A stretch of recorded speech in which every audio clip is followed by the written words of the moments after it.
the victims feel personally betrayed. He's one of the world's best-known actors, but he's also become, over the years, a formidable campaigner. This is, I feel like, this is probably the stuff in my life I'm most proud of having done. For more than a decade, Hugh Grant has been campaigning for the victims of press intrusion and phone hacking, and he still says they don't have it. It's pretty hard to stomach for the families who were promised so much. And he is laying the blame firmly at the door of the Prime Minister. We're asking the Prime Minister to do something. Welcome to Talking Politics. Hugh Grant, welcome to Talking Politics and this interview for News at 10. Thank you very much for joining us.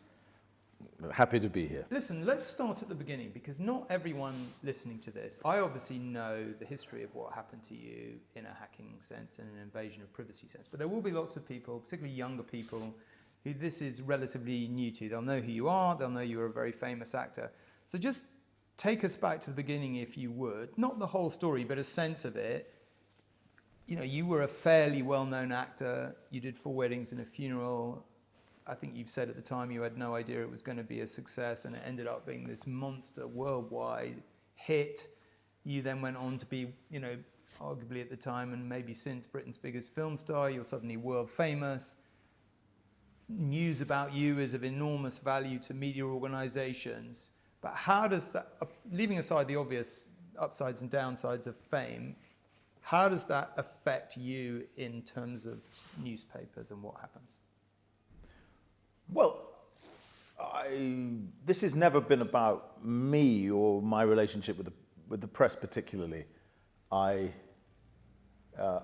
would have expected there to be tons of interest after, you know, 4 weddings was quite a thing. And I would have expected press interest, probably more than I would have chosen to have myself. But I think that comes with the territory. What I did slightly draw the line at was things like breaking into my flat or putting listening devices in the flower box outside the window, so everything I said for years inside was listened to inside the house, inside my own house, or tracking devices in the car, all that, or stealing my medical records, or those of people around me. You know, my old dad suffered, and people around me who were totally innocent, not in show business. I did draw the line at that, but. This whole hacked off campaign is really very much not about things like that. It's not about celebrities. I don't even really like famous people. The hacked off began with the hacking of Millie Dowler's phone, which most people in this country, I think, will remember. You're right, some younger people now might not. It was 2011 that Nick Davis uncovered what had been going on, and the fact that the News of the World had been hacking this young girl's phone after she'd been abducted, and the fact that they hacked it gave her parents false hope that she was alive, but in fact, sadly, she had been murdered. And the country was scandalized. They finally realized just how extreme and revolting the tactics of some of our tabloid newspapers were. And on the back of that, the News of the World had to close down. And pressure groups like ours, hacked off, backed by the Dowler family and other families, nothing to do with celebrity, who'd had terrible personal tragedies, campaigned and forced the government, David Cameron's government at the time, to start a public inquiry into the practices of the press. It was a judge-led inquiry, the Leveson inquiry. And after a year of everyone giving evidence, from Rupert Murdoch to the Dowler family, the judge made recommendations for how the tabloid press might be better regulated while preserving the freedom of the press. And they were very mild recommendations. And just as the government had not wanted to have the inquiry in the first place because politicians mistakenly believe that their entire careers and fate depends on sucking up to the owners of tabloid newspapers, They didn't want to have the inquiry in the first place, and they certainly didn't want to put these recommendations of the judge into law, but hacked off, and these very brave families who'd suffered terrible abuses held their feet to the fire, and Parliament overwhelmingly voted in favour of putting these things into law so that we'd have a more effective press regulator and these kind of abuses wouldn't happen in the future. But such was the pressure of the big newspaper barons on government, and such was the cowardice of government, that they found a tiny technical loophole in the legislative process. Who knew? There's a thing called, despite the whole of Parliament, both houses voting for this thing, there's a little technicality called commencement, where the Secretary of State has to say, right, now go. Never done. It was never done. And so the whole thing never happened. That's where really, in legislative terms, this was left in 2012-13. And here we are 12 years later, having waited 12 years for a Labour government, because throughout that period, Labour have said to the victims of press abuse, with their terrible stories, awful intrusions into grief and hacking the phones of people who were victims of 7/7 or who've lost sons in fighting for this country, having said for 12 years, it's okay guys, the Tories are awful, but once we're here, we'll take care of this. Suddenly, as the election loomed last year, dead silence. Dead silence from Labour, and since they've been in government, absolutely nothing. And on the contrary, what we now see is a very depressing repetition of what happened under the Blair government, where you have a Labour government sucking up to the very organisations that perpetrated these abuses in the first place. You have Keir Starmer, the Prime Minister, writing articles for The Sun, which goes down pretty badly in places like this, Liverpool, having lunch with Lachlan Murdoch last year, hiring the ex-chief operating officer of News UK, the Murdoch news company in this country, as the most important communications civil servant at number 10, arranging for Rupert Murdoch to be at the big state banquet for Trump, whenever it was last week, the week before, and having him sit right next to Morgan McSweeney, who of course is the Prime Minister's Chief of Staff. And it's pretty hard to stomach for the families who were promised so much by Labour. Do you feel that there's no equivocation in the terms of the personal promise that Keir Starmer made you and others, that there would be action, Leveson 2? I mean, Leveson 2 was obviously primarily about the relationship between the media and the police, but I'm assuming that part of your desire to see it is about, apart from anything else, checking that everyone was completely telling the truth in Leveson 1, and there's a whole bunch of other stuff that comes with Leveson sitting again and potentially refocusing everyone's attention on it. But are you saying to me that you feel that the pledge that Keir Starmer and other Labour leaders made to you and the other victims was unequivocal, and that you feel personally betrayed by their fact that they have done nothing about it? Yeah, all the victims feel personally betrayed by all the politicians, and most depressingly by this Labour government. Labour were marvellous in opposition. They were marvellous. We used to come to these conferences, and you know that our parties or our receptions were stuffed with Labour politicians, being very supportive to these families, who were really brave. And then when push came to shove, they made this decision clearly, and it's a mistaken decision, that it is more important for them, for their political careers, for the sake of their party, their bloody party, that they make nice with the big newspaper barons than that they do what's right for these families, and let's face it, for the country. And what Hacktoff is here to do right now is to try and put pressure on this government, on this Prime Minister, finally, to do something that will actually protect those families. We're asking the Prime Minister to do something, to create a law that makes newspapers obey basic standards of decency, their own standards, which they flout flagrantly all the time. And in doing that, to create a press in this country that we can be proud of, that we can rely on, and which is absolutely essential in this day and age. As we all watch liberal democracy that we've happily enjoyed for 30, 40, 50 years, gradually start to disappear. If you don't have a reliable press, you're in real trouble. You're left to the cowboys of social media. But isn't that exactly the danger? There is either a free press or there isn't a free press. But like, for example, if you look at what's happening in America, the speed with which the big famous broadcasters have folded in front of Trump is quite breathtaking to witness. Terrifying. And, you know, broadcasters in this country, and obviously I would stand up for us, I work for one. Yeah.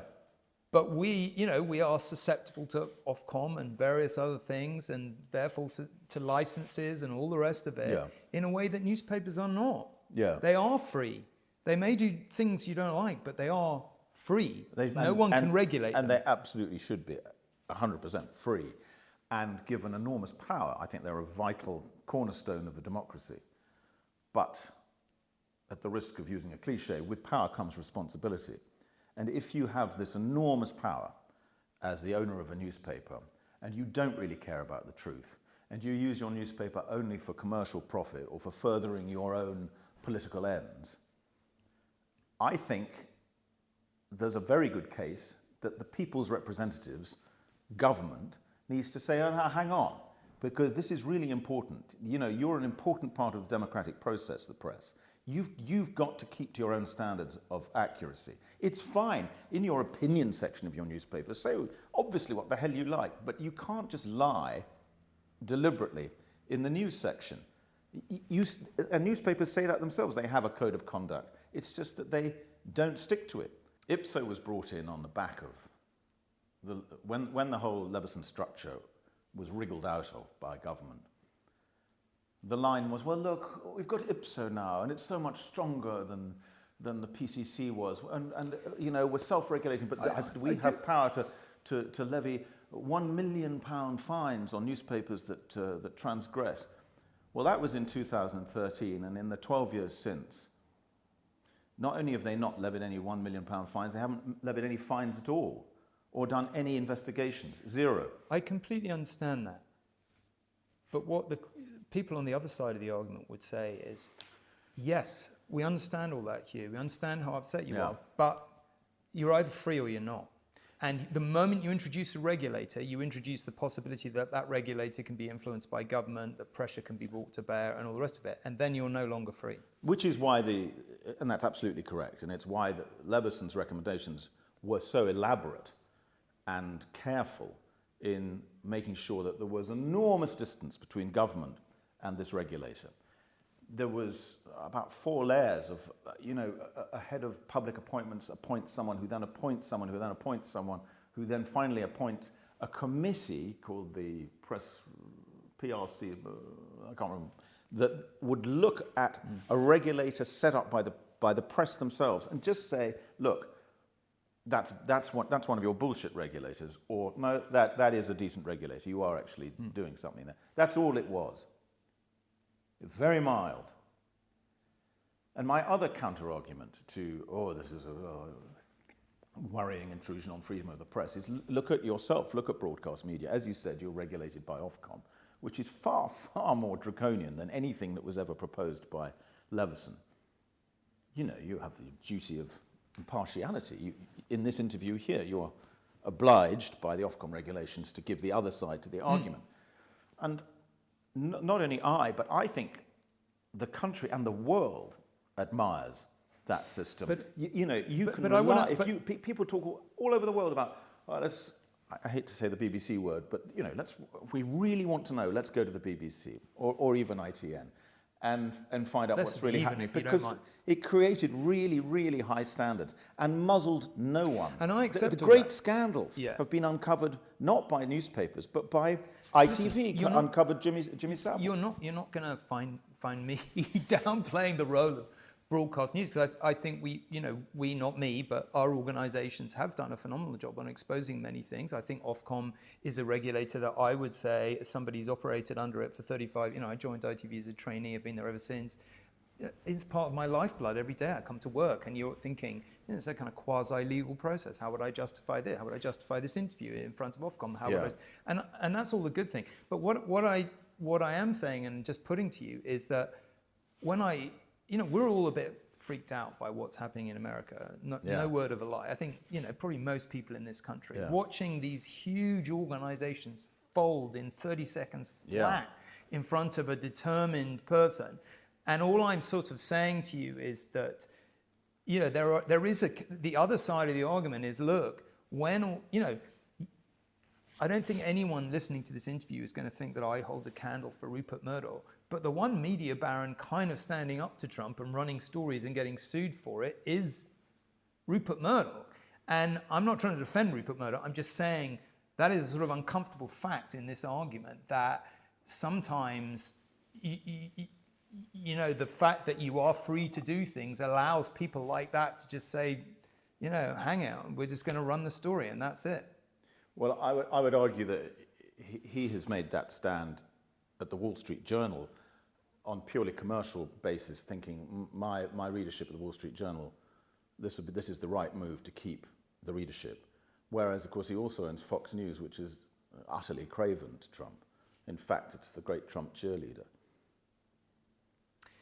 Yeah, but I suppose the argument stands, which is that he is free to do that at the Wall Street Journal because he doesn't have anyone threatening to take away his license or his license to print or whatever. That is a fundamental freedom that a press baron has. But there's quite a big difference between a threat of an authoritarian figure taking away your license or making life very difficult for you commercially as a newspaper, and the sort of things that Leveson proposed or that Hacked Off would like to see, which are very similar to what happens all over continental Europe. Like Norway, I believe, comes top of the World Press Freedom Index year after year. It has done for about 20 years. And they've got very strict rules about how they regulate the press. Like, for instance, there's a right of reply. If someone says something very negative about you in a Norwegian newspaper, you have at least the right to say something back. And the World Press Freedom Index is not to be sniffed at and regards that, as perfectly healthy and no intrusion at all on press freedom. And I also think it's really important to distinguish between freedom of individual journalists and freedom of press barons, which is probably why the NUJ, National Union of Journalists, has always backed our campaign and what we're trying to do. Because individual journalists absolutely should be totally free. And of course, they're not the ones working for the big media barons. They have to write what they're told. How is that freedom? Listen, I think I've listened to the stories of, you're always very careful to say that this isn't about you. You're a famous actor. You have, many people out there who can try and protect you, lawyers, and you've always been really clear that it's about the ordinary victims. And that's not to discount, because I've heard you talk in the past about how incredibly distressing and distorting it is to your life when you're constantly having private conversations and then reading about them in the paper and thinking, well, who leaked that and how did that happen? Or coming back and finding your flat's been broken into and stuff's been stolen and then that stuff appears in the paper. I don't want to underestimate the impact of that. But listening to the stories, as you have many times, as I have, of the people who have been victims of crime or victims of terrorism and suddenly finding their lives turned over again, it is truly awful. And I imagine, not to put words in your mouth, that is why you are still at this after many decades, right? I mean, I've got a question in a minute, but I just want to put it to you good Lord, you could say lots of things about you, but once you got a bone, well, you don't let it go. I don't let it go, and these people, I don't wish to sound corny, but this campaign and the friends I've made and the comrades I've established, I will never let down. And this is, I feel like, this is probably the stuff in my life I'm most proud of having done, much more so than any film. And the older and angrier I get generally, I just become convinced that government has to stand up to protect the public from abuses of power from very, very powerful corporations, whether it's newspaper corporations, big tech, big food. That's what they're there for. And yet time and time again we watch them roll over under the influence of lobbyists. And I think we've got to fight. And if the Labour Party, here we are at the Labour Party conference, if the Labour Party is for anything, it's for doing that. And I'm very, very disappointed that we have a Prime Minister who doesn't seem to be interested in protecting the public from abuse from huge corporations. Two final quick questions, if I may. Keir Starmer isn't here. If he was here, I'm guessing, he might say something like, Hugh, I understand how painful it is for the victims, but fundamentally, this is yesterday's battle, because today's battle is about trying to ensure that there are media organizations robust enough to stand up to authoritarian leaders, prepared to try and carry on with the unequal, sometimes rather painful battle of trying to establish a set of publicly accepted facts that people can coalesce around. You go and shoot films and TV dramas in America, you must switch on, the news when you're there. You know what it's like, right? I mean, it's getting a little bit worse all the time. There are two different Americas. They believe an entirely parallel set of facts. So I guess the argument would be, look, this is yesterday's battle. Today's battle is trying to shore up the media organizations that remain and are even vaguely committed to telling the truth, rather than trying to punish them for stuff that happened 20 years ago. Well, I would reverse that and say that's precisely why it's so important now, is because whereas 20 years ago, there were places you could go for fairly reliable news on any subject, I think we are starting to live in a kind of post-truth world where everyone's getting their news from the internet, from social media, from algorithms designed to be clickbait, designed to be extreme, designed to be stuffed with conspiracy theories and nuttiness, and that now more than ever we need trustworthy news gathering and news distribution in this country. We remain, press journalists in this country remain the least trusted in the whole of Europe. And if you ask, the polls show that if you ask the British public, who do you trust? They trust journalists even less than they trust estate agents or politicians. And takes some doing. It takes some doing. And I would say to Keir Starmer, don't give me that. I know the reason why you aren't sitting down with Lachlan Murdoch. I know the reason you are hiring David Dinsmore as your head of communications, who was the editor of the Scottish Sun when they published Gordon Brown's kids' medical records. I know why you're doing it. You think it's politically expedient. You think it's good for your career. You think it's good for your party. You're wrong, but that's what you think. And I would say, I suggest to you, it's time to govern rather than do politics, and it's time to be a statesman rather than a politician. My final question: no one can fault you for your commitment to something once you get your teeth into it. Yeah. As we said, you've not given up and you've kept going, and it's been pretty painful for you. Not as painful as for some of the other victims, I'm sure you'd say, but it's not been particularly easy. Do you feel in your heart of hearts that this is now a lost cause? Or do you feel there is still a chance that you'll get what you feel the victims deserve? Well, you have to keep holding their feet to the fire. That's one thing I've discovered. I knew nothing about politics 14 years ago. Now I know quite a lot. And I'm afraid my conclusion is that very little is going to happen out of principle. It'll only happen if you hold their feet to the fire and say the consequences of not doing this are going to be worse than doing it. So that's what I'm doing right here. Last question on British politics. Yeah. You'd never be a politician. I have fantasized about it from time to time, but I'm told reliably by my friends that I'm unelectable.